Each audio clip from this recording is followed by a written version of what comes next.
छत्रपती शिवाजी महाराज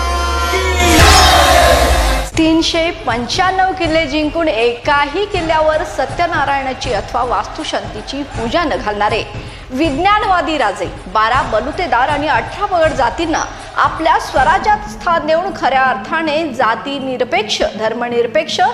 समाज व्यवस्था निर्माण करणारे निधर्मी राजे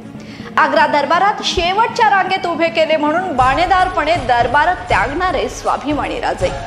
ज्यांच्या विचारांवर जगणारा माणूस आयुष्यात कधीच कुणाची गुलामगिरी करू शकत नाही असे स्वराज्य निर्माते बहुजन प्रतिपालक कल्याणकारी राजे कुळवाडी भूषण विश्ववंद्य छत्रपती शिवाजी महाराज यांच्या जयंतीनिमित्त तारा न्यूजच्या वतीने त्रिवार अभिवादन। धन्यवाद। छत्रपती शिवाजी